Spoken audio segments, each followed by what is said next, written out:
अब सभी को जय मसीह। और आज हम पढ़ेंगे दूसरा कुरिन्थियुस की 5 अध्याय उसकी 1 आयत से पढ़ेंगे।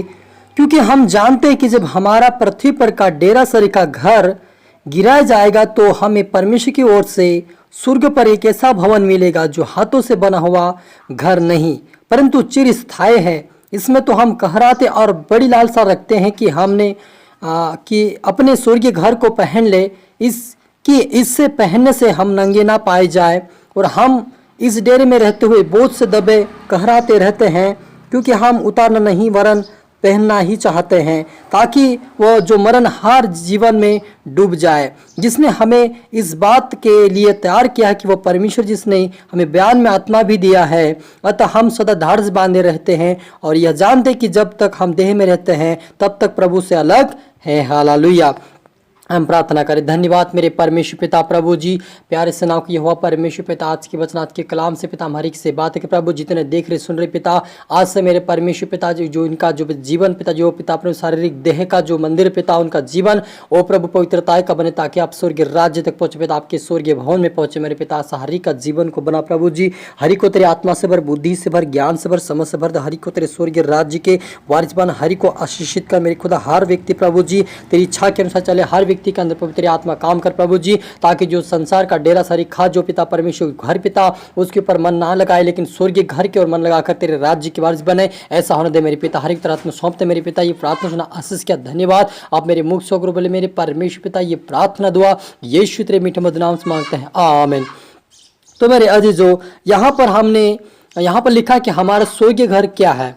हालेलुया। तो यहाँ पर लिखा है, क्योंकि हम जानते कि जब हमारा पृथ्वी पर का डेरा सरी का घर गिराया जाएगा तो हमें परमेश्वर की ओर से स्वर्ग पर एक ऐसा भवन मिलेगा जो हाथों से बनाया हुआ घर नहीं परंतु चिरस्थायी घर है। हालेलुया। मेरे अजीजों, ये घर हमारे जीवन के बारे में बताए कि हमारा जो देह है वो परमेश्वर का पवित्र मंदिर, हमारा जीवन हमारी आत्मा का भी ये घर है। और परमेश्वर कहता है कि इस घर को परमेश्वर कहता है कि ये पृथ्वी पर का घर है और इसमें हम रहते तब हम कहराते और चिल्लाते रहते हैं और लालसा रखते कि हम स्वर्गीय घर को पहन ले, लेकिन इसके पहनने से हमें परमेश्वर स्वर्गीय घर पहनने से हमें क्या होता है कि हम नंगे नहीं पाए जाएंगे, लेकिन ये घर पर हम जब तक इस देह में रहेंगे तब तक हम प्रभु के नहीं कहलाएंगे। हालेलुया। क्योंकि मेरे अजीजों, ये देह जो हमारा है वो परमेश्वर का मंदिर है, उसमें परमेश्वर का अधिकार है, हमारा नहीं है। हमारा अधिकार है कि हम स्वर्गीय घर में जब हम हमारी आत्मा जब परमेश्वर के हाथ में जाएगी तब हमें उस स्वर्गीय में एक भवन मिलेगा, वो हमारा घर कहलाएगा। ये हमारा जो जीवन जो देह है परमेश्वर का मंदिर है, हमारा घर नहीं, और इसमें हमारा अधिकार नहीं है, इसमें प्रभु का अधिकार है। इसलिए आप और मुझे यदि स्वर्गीय भवन में, ये स्वर्गीय राज्य में प्रवेश कर रहा है तो परमेश्वर के वचनों का पालन करना होगा।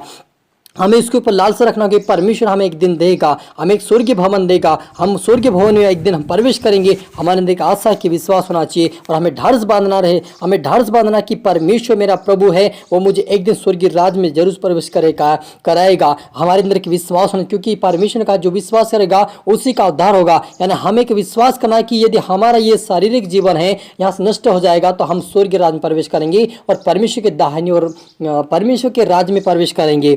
हालेलुया। और लिखा कि क्योंकि हम रूप को देखकर नहीं पर विश्वास से चलते हैं, इसलिए हम ढाढ़स बांधे रहते हैं और देह से अलग होकर प्रभु के साथ रहना और भी उत्तम समझते हैं। हालेलुया। मेरे अजीजों, यदि आप इस देह के ऊपर ज़्यादा मन लगाएंगे और प्रभु में नहीं लगाएंगे तो आप क्या है, परमेश्वर से आप अलग है और प्रभु आपको ग्रहण नहीं करेगा। लेकिन जब विश्वास के साथ आप प्रभु के ऊपर विश्वास करेंगे और उसके साथ वफादारी के साथ चलेंगे, अपनी देह को प्रभु की मंदिर होने के लिए दे देंगे और परमेश्वर को अपने आप को सौंप देंगे, तो ये क्या हो गया, उससे उत्तम बातें हमारे लिए। क्योंकि प्रभु को चाहना, प्रभु की और हमारी लालसा रखना, ये हमारे लिए उत्तम बातें हैं। क्योंकि यदि हम लालसा रखते, हम चाहत रखते कि हमें स्वर्गीय भवन मिले, स्वर्गीय घर मुझे मिले, तो परमेश्वर हमें एक दिन जरूर देगा। हालेलुया।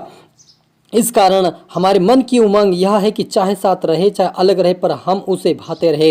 हालेलुया। पौलुस कहता है कि चाहे मैं उससे अलग रहूं, चाहे मैं उसके साथ रहूं, तब उसको मैं भाता रहूं। यानी हम ऐसे अपने जीवन को बनाना है कि परमेश्वर हमारे जीवन में वास करे और उस वासना के द्वारा हम परमेश्वर के राज्य के वारिस बने। हमारे अंदर की आशा, एक विश्वास होना कि प्रभु मेरा उद्धार करता है, वो मेरी रक्षा करेगा, वो मेरी मदद करेगा कि मैं स्वर्ग में एक दिन जरूर जाऊंगा। हमारे अंदर एक लालसा की विश्वास होना चाहिए, क्योंकि ये हमारा हमारा शारीरिक जो डेरा है वो गिरा जाएगा, एक दिन नष्ट हो जाएगा, लेकिन जो हमारी आत्मा है उस आत्मा के लिए परमेश्वर ने एक स्वर्ग में मंदिर हमारे लिए एक भवन रखा है। उस भवन के लिए हमें आशा रखना कि परमेश्वर मेरे प्रभु यीशु एक दिन मुझे जरूर तुम मुझे स्वर्ग में एक जगह देना ताकि मैं तेरे राज्य में वास करके तेरे साथ रहूं। हालेलुया, क्योंकि वो परमेश्वर आप और मुझे एक स्वर्गीय भवन देगा। बस हमें इस संसार की इस मंदिर के ऊपर, जो परमेश्वर का मंदिर, उस पर हमें लालसा नहीं रखना, लेकिन हमें उस पर लालसा रखना कि जो हमें दिखाई नहीं देता, जो हमें अनदेखी वस्तु के ऊपर हमें ध्यान रखना है, उसके ऊपर विश्वास करना था कि परमेश्वर हमें एक दिन जरूर देगा और उसके राज्य के वारिस हम एक दिन जरूर बनेंगे। हमारे विश्वास रखना है।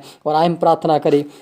धन्यवाद मेरे परमेश्वर पिता, प्यार प्रभु जी, मेरे खुदा जितने देख रहे सुन रहे पिता, मैं हर एक के लिए प्रार्थना करता मेरे पिता। सच मेरे पिता, हमारे जो देह प्रभु आपका मंदिर पिता, हमारे देह के ऊपर हमारा अधिकार नहीं आपका प्रभु जी। और आज से पिता हर एक को प्रभु तू चला सिखा समझा, तेरे राज्य की वारिस बना, हर व्यक्ति हर आत्मा प्रभु बचाया जाए मेरे पिता, कोई भी नष्ट न हो, लेकिन तेरे स्वर्गीय राज्य में प्रवेश करे, एक स्वर्गीय घर के ऊपर आशा लगाए रहे पिता। हर एक देखने वाले सुनने वाले आज आत्मिकता में प्रार्थना सुन बड़े आपके राज्य की वारिस बना मेरे परमेश्वर पिता, क्योंकि जो शारीरिक देह पिता एक दिन नष्ट हो जाएगी, लेकिन आत्मिक जीवन पिता के दिन बना रहेगा। उस आत्मिक जीवन को पिता तेरे राज्य प्रवेश करने के हरि को मौका मिले मेरे पिता। हरि व्यक्ति आत्मिकता में प्रार्थना सुन आपके राज्य की वारिस बने मेरे पिता। हरि को तेरा आत्मा सौंपते प्रार्थना सुना आशीष किया, धन्यवाद। ये प्रार्थना दुआ यीशु तेरे मीठे मधुर नाम से मांगते हैं, आमीन। आप सभी को गॉड ब्लेस यू ऑल, और अगली वीडियो मिलते सबको जय मसीह की।